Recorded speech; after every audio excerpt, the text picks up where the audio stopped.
उगते सूरज कर तो किरण, डूबते चांद कर तो चांदनी, तो के देख के सनम बढ़ जाए दीवानगी, तो के देख के सनम बढ़ी जाए दीवानगी।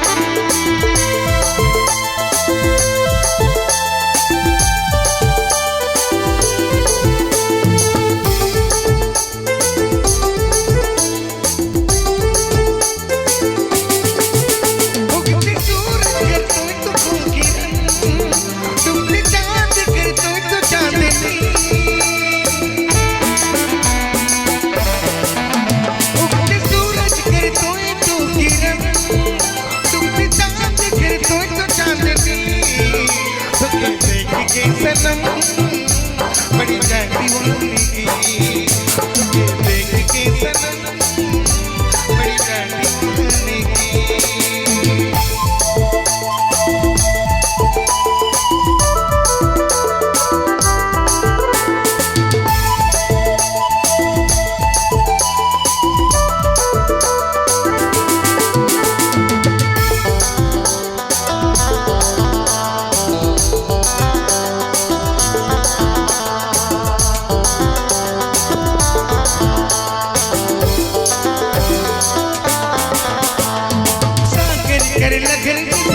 लगना तोरी मदन, तू के देख के मेरा पवन,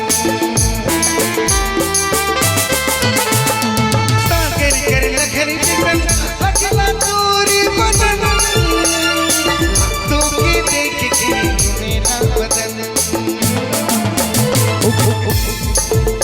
उगते सूरज कर तो किरण, डूबते चांद कर तो चांदनी, तो के देख के सनम बड़ी जाए दीवानगी,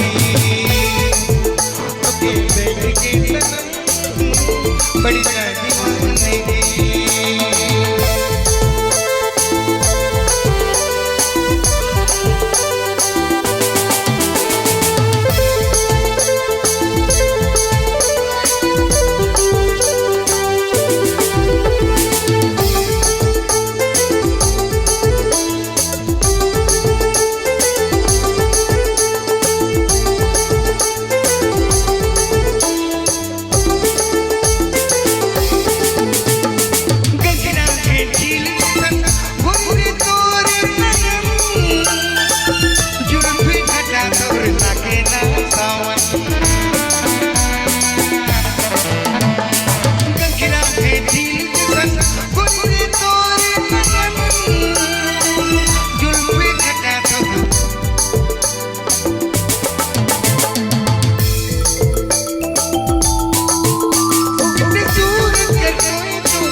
सनम बड़ी जाए दीवानगी,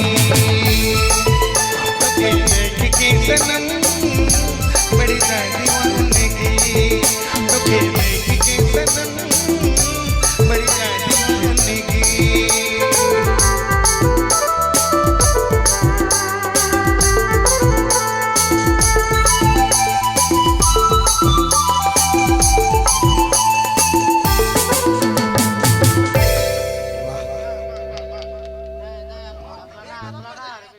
बहुत बहुत धन्यवाद, शुक्रिया। हमारे आज वाला कार्यक्रम के यहाँ समाप्त करत ही और पुनः सबके बहुत बहुत धन्यवाद करत ही। जिंदगी रही तो मुलाकात होते रही, ऐसे हमारे मिलते जुलते रहा, ब्रिज रंग करते रहा।